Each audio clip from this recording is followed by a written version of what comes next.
Merci de nous retrouver dans cette nouvelle édition du Talk sur Focus Media Afrique. Nous parlons football et notamment de la situation trouble qui sévit au cœur d'un club mythique de la région du littoral et du Cameroun. Il s'agit de l'Aigle Royal du Mungo, où deux présidents revendiquent une certaine légitimité. Pour en parler dans le cadre de cette émission, nous recevons Jean de Dieu Tafou. Il est un des responsables de l'Aigle Royal du Mungo.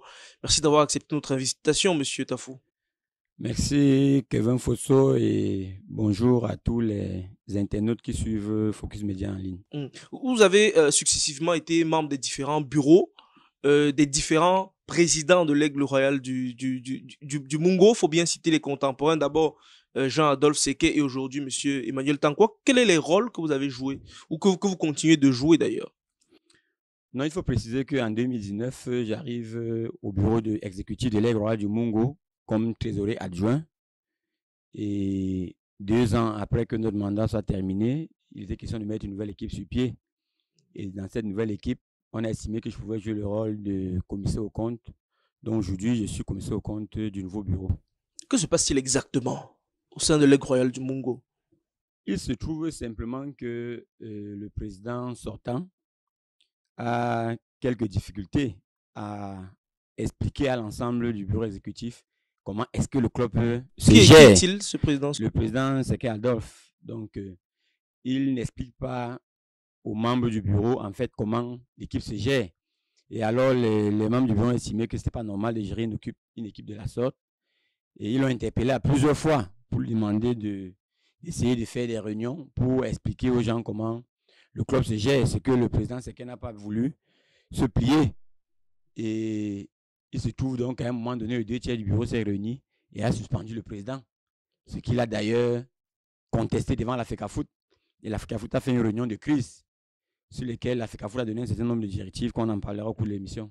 En septembre 2021 notamment, je crois le 16 septembre, il y a cette réunion, une sorte de tripartite à la FECAFOOT, avec la FECAFOOT comme arbitre. Et au terme de cette réunion, certaines recommandations sont données à Jean-Adolphe Sequet, que vous qualifiez de président sortant.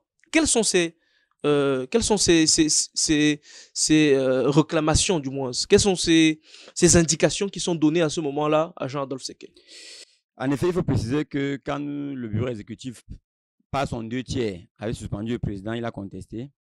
Il y a eu une période de trouble où la FECAFOOT a invité les deux parties à une séance de travail, à une séance de concertation. Et à l'issue de cette séance de concertation, il a été donné certaines directives.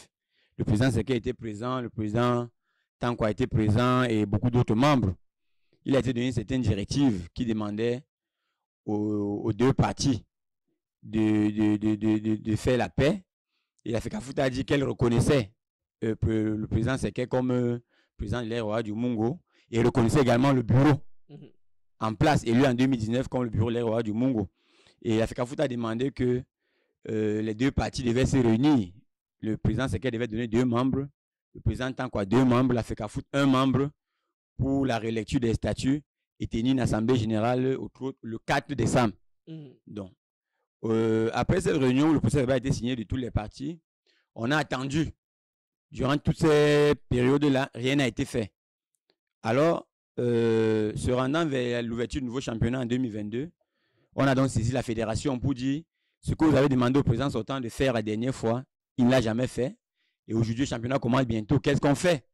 C'est ainsi donc que la FECAFOOT a autorisé le 4e vice-président, M. Moustapha, d'organiser une assemblée générale élective en respect de nos statuts. Et donc, le 28 mars 2022, il y a cette lettre du secrétaire général de la Fédération camerounaise de football, M. Benjamin Banlok, adressée à Moustapha Mohamed Benadam, qui est le 4e vice-président de l'Aigle Royal du Mungo, autorisant la tenue d'une assemblée générale.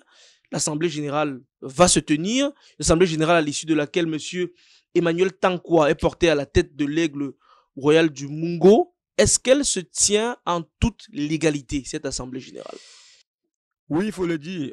Nous avons reçu le courrier de la FECAFOOT qui nous demandait d'organiser l'assemblée générale avant le début du championnat. Ça, il faut le préciser. On a reçu la lettre le 28 mars qui nous demandait d'organiser l'assemblée générale avant le début du championnat. Et ça en respect de nos statuts. Donc, dès que nous avons reçu la lettre, nous avons fait une réunion du bureau exécutif.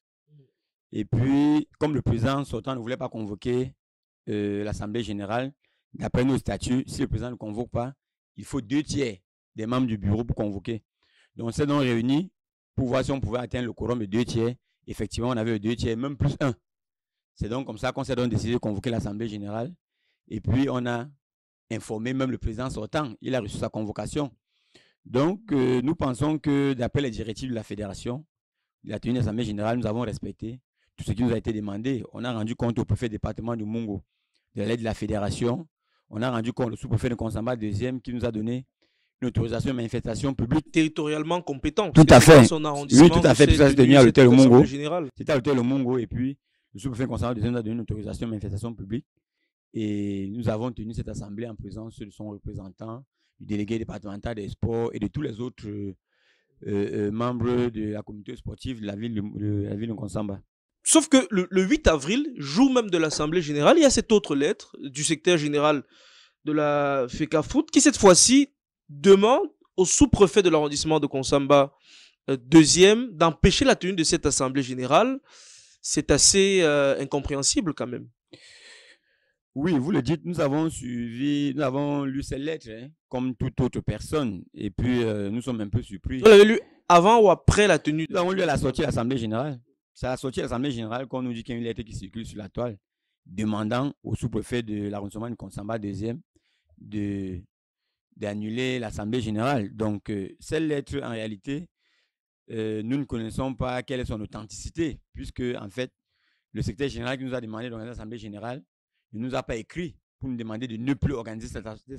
Donc, nous avons vu ces lettres qui circulent également sur la toile, comme vous autres. Et puis, jusqu'aujourd'hui, nous ne connaissons pas quelle est son authenticité, puisque rendu même dans les services à sous-préfecture Konsamba deuxième, il semble que cette lettre n'est pas arrivée jusqu'au jour d'aujourd'hui. Donc, nous ne connaissons pas exactement de quoi est-ce qu'il s'agit. Et il faut rappeler que ça fait partie des griefs qui ont été soulevés par quelques activistes sur Internet, adressés au secrétaire général de la Fédération camerounaise de football dans le cadre d'une affaire qui ferait des gorges chaudes au niveau de Tinga. Comment est-ce que vous, en tout cas, au niveau de l'Aigle Royal du Mungo, vous avez analysé j'ai envie de dire, en l'espace de quelques jours, ces deux sorties de Benjamin Banlock? Donc, je pense que chez nous, dans l'Aigle Royal du Mungo actuellement, vous avez si bien dit de dire que cette lettre, même d'ailleurs, même si on considère qu'elle a été une lettre signée par le secrétaire général, cette lettre, premièrement, est adressée à M. le sous-préfet. Et vous l'avez dit, cette lettre demande au sous-préfet d'annuler. C'est une demande, il me semble. Donc, je crois que le plus important ici, c'est de nous prouver premièrement que le sous-préfet de Konsamba deuxième a reçu cette lettre avant la tenue de l'Assemblée générale. Juste pour rappeler l'objet, suspension de la tenue de l'Assemblée générale de l'Aigle Royal du Mungo. Oui, voilà. Donc, il demande au sous-préfet d'annuler l'Assemblée générale. Donc, je voudrais bien qu'on me prouve que le sous-préfet de Konsamba deuxième a reçu ce document et également qu'on me montre la lettre d'interdiction, de suspension de l'Assemblée générale. Donc, je crois qu'on ne peut pas venir à la fin d'une Assemblée générale nous sortir un document comme celui-ci. L'Aigle Royal du Mungo, c'est un club qu'il faut bien respecter. On a des supporters qui sont partis de partout dans le monde pour venir assister à l'Assemblée générale.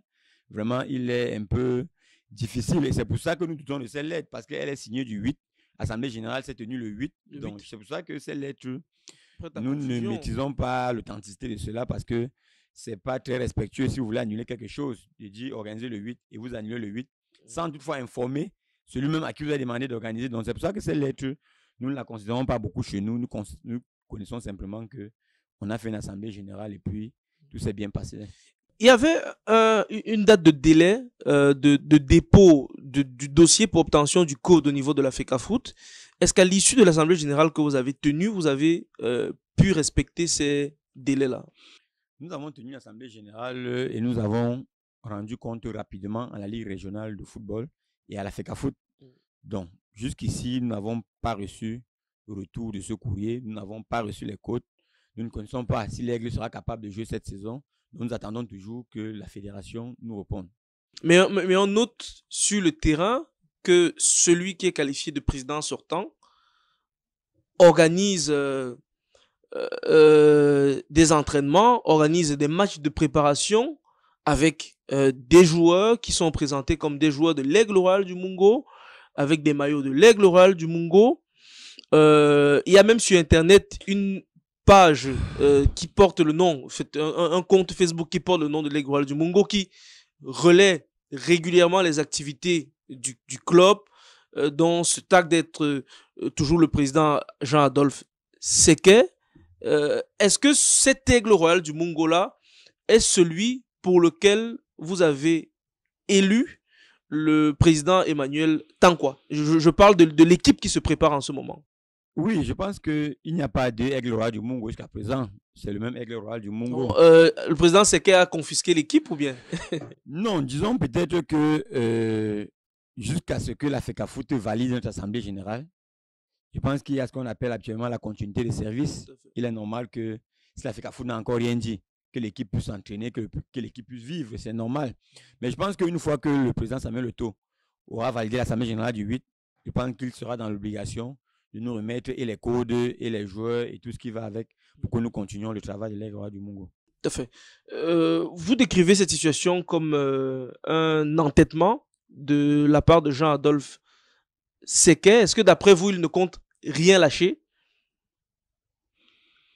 Bon, je ne sais exactement pas ce que pense le président Adolphe, mais je n'ai pas échangé avec lui il y a beaucoup longtemps.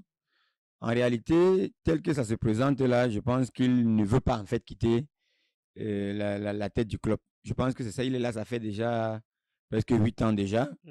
Donc, et aujourd'hui, la seule chose qu'on demande au président, c'est d'essayer autre personne, parce que il faut préciser qu'il arrive à la tête de l'Aigle quand c'est le président Faufier qui est président, et se rendant en Europe, il fallait bien qu'il ait la signature à quelqu'un. C'est comme ça qu'il a laissé la signature à M. Sequet, qui par la suite est devenu président. Donc je pense que, ayant fait presque 8 ans et que le club est resté en deuxième division régionale durant tous les 8 ans, c'est pour cela que plusieurs personnes, et nous avec, nous demandons au président Sequet, essayons autre chose pour voir si ça peut permettre à l'Aigle Royal du Mungo de voler encore plus haut. Donc je crois que, dit entêtement, vraiment je ne sais pas trop, mais je crois que il n'a peut-être pas l'intention de laisser le club. Et je crois qu'après l'Assemblée générale, là, après la décision de la FECAFOOT, il sera peut-être obligé à déposer. Est-ce que sur les 8 dernières années, il a régulièrement été accompagné par les membres qui constituent cette Assemblée générale aujourd'hui sur le plan financier, sur le plan logistique, dans le cadre de l'encadrement de ces joueurs? Oui, il faut préciser que nous sommes les membres du bureau et nous avons été élus en 2019. Le mandat s'est terminé en décembre 2021. Et déjà, même derrière cette Assemblée générale du 19, de 2019, tous les membres du bureau doivent payer une caution de 50 000 francs. Tous ces membres du bureau, qu'on voit, des 15 membres du bureau exécutif, on avait payé tout chacun une somme de 50 000 francs. Et entre autres, c'est pour ça que je dis que le problème ici avec le président Adolphe Sequet, c'est qu'il n'organise pas les réunions pour rendre compte, en fait. C'est là où il y a le problème. Et je peux vous rassurer ici que je suis trésorier adjoint. Il y a une trésorière qui est là. Donc, on peut vous confirmer que de temps en temps, il y a beaucoup d'appuis qui viennent accompagner les financiers comme matériel. Donc, il y a beaucoup de choses qui arrivent. On ne peut pas dire que le président Adolphe Sequet gère le club tout seul. Non, on ne peut pas dire que il n'a rien fait non plus. Donc, je pense qu'il a donné du sien. Les autres ont essayé d'accompagner également. Mais aujourd'hui, les résultats sont tels que ce n'est pas un peu ce qu'on aurait voulu après 8 ans quand même. Donc, je pense que c'est pour ça qu'on demande qu'il faut passer à autre chose. Il y a quelques semaines déjà, le championnat du Cameroun a été lancé, en tout cas les championnats d'Elite One et Elite 2 en tant qu'acteur du monde du football au Cameroun. Quel est le regard que vous jetez sur la reprise de ces championnats-là et aussi sur le nouveau vent qui est impulsé par Samuel Eto'o à la tête de la Fédération camerounaise de football? Alors, Chris, je voudrais vous dire, je suis allé hier soir regarder le match à Bafan, au stade de Bafan, le match Unisport de Bafan et Gaoundéré FC, sur lequel Unisport de Bafan a gagné 4-0. Je voudrais vous prier de chercher à voir les images de ce match du côté de Bafan, à deuxième division régionale, pour vous dire à quel niveau les Camerounais ont besoin de revenir dans les stades. Je voudrais dire ici que le président Samuel Eto'o a apporté un souffle d'espoir. Et ça fait aujourd'hui que les gens ont besoin de s'investir davantage dans le sport parce que Eto'o a dit qu'il va mettre de l'ordre.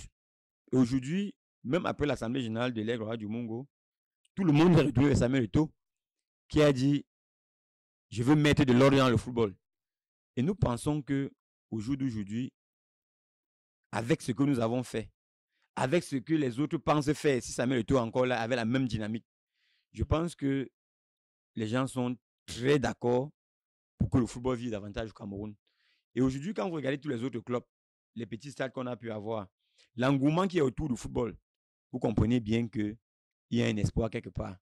Et c'est pour ça que je demande à tous les Camerounais d'accompagner Samuel Eto'o dans sa mission parce qu'effectivement, il a eu toute sa gloire à travers ses jambes.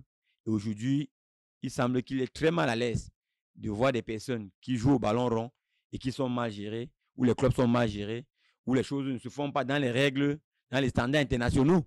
Donc je crois qu'aujourd'hui, Eto'o a une volonté à vouloir faire rayonner le football camerounais. Et pour cela, nous devons l'accompagner. Il y a encore, malheureusement, le cas de quelques clubs qui sont présentés aujourd'hui comme des indisciplinés ou des présidents tardent à s'arrimer. On cite notamment le non-paiement des primes, le non-paiement des salaires. Et il y a hier encore le cas de New Star de Douala où les joueurs ont refusé de jouer. Et d'après nos confrères de CFoot, leur président aurait retorqué que si vous ne voulez pas jouer, je vais vous abandonner avec le club. Est-ce que malheureusement ces quelques cas-là ne traduisent pas la difficulté aujourd'hui de l'exécutif de la FECAFOOT à implémenter cette nouvelle dynamique pour une relance totale du football camerounais? Je pense que le cas de nous, c'était avec le président Faustin, c'est un cas un peu isolé quand même. Il faut le dire, le championnat a bien commencé dans l'ensemble du territoire national. Mais aussi Racing, hein, il y a quelques clubs quand même. Non, Racing, ce n'est pas les problèmes de prime, mais Racing, c'est les problèmes internes. En fait, ça, c'est les problèmes internes, le coach, le président, et quelques querelles à l'intérieur. La question de nous, c'est une question vraiment un peu isolée par rapport à beaucoup d'autres. Je crois que les autres clubs ont bien commencé, les déplacements, les voyages, les logements, les salaires même sont réglés ailleurs. Donc, je crois que le cas de nous, va se régler. Le président Faustin, donc, c'est quelqu'un qui maîtrise mieux, très bien le monde du sport. Certainement, il y a eu des petits couacs. Je crois qu'il va rapidement régler cela pour remettre les choses en ordre. On espère également que les choses vont rentrer dans l'ordre du côté de l'Aigle Royal du Mungo. Merci en tout cas, Jean Dutafou, d'avoir accepté notre invitation. Trésorier adjoint au sein de l'Aigle Royal du Mungo version Adolphe Sequet, commissaire aux comptes de l'Aigle Royal du Mungo version Emmanuel Tankwa. On attend toujours que la FECAFOOT puisse définitivement se prononcer et trancher sur qui est ou non le président de l'Aigle Royal du Mungo. On va suivre ça dans les jours à venir. Oui, c'est moi qui vous remercie de l'invitation. Je voudrais simplement, pour mon mot de fin, appeler tous les fils d'Nkonsamba de partout dans le monde entier à venir accompagner l'Aigle Royal du Mungo parce qu'il est question aujourd'hui de faire rayonner ce club de football mythique. Je voudrais simplement dire à ceux qui essayent d'écumer tous les plateaux de télévision et les réseaux sociaux pour essayer de trouver des insultes au camp A comme au camp B. Non, je pense que le club n'a pas besoin de camp A ou de camp B. Aujourd'hui, l'Aigle Royal du Mungo a besoin de tous ses enfants parce que si nous continuons des querelles, le camp A contre le camp B, à la fin, le camp A va gagner, le camp B va perdre et c'est l'Aigle qui va rester au milieu. Donc, je crois qu'aujourd'hui, l'objectif, c'est de rassembler tous les deux parties pour permettre d'avoir une même vision. Je crois que j'ai dit tout à l'heure, le président, c'est qu'après 8 ans quand même, on est d'accord qu'on ne peut pas dire qu'il n'a pas mis des moyens dans l'Aigle Royal du Mungo. Ça, c'est sûr. Il a mis beaucoup de son argent. Et il faut quand même reconnaître que si les résultats n'ont pas suivi, c'est aussi ça le sport, c'est aussi ça le football. Aujourd'hui, la volonté est simplement qu'on souhaite aller à autre chose. Donc, je crois que et il n'y a rien plus intéressant ou plus important qu'une assemblée générale d'un club. C'est à l'assemblée générale que on essaie de mettre de l'ordre dans une équipe. Donc, je suis très embêté que quand la FECAFOOT autorise une assemblée générale, les gens se battent plutôt à l'annulation. Pourtant, je me disais, c'est à ce moment précis qu'on devait s'asseoir entre tous les fils d'Nkonsamba, parler de l'Aigle, il y a un nouveau bureau qui va permettre de coller de l'Aigle du Mungo. Des solutions. Merci encore en tout cas d'avoir accepté notre invitation. Merci à vous chers internautes. D'ici à là, continuez de vous abonner sur les différentes plateformes de Focus Média Afrique. On se donne rendez-vous très bientôt pour une nouvelle édition du Talk. D'ici à là, portez-vous bien.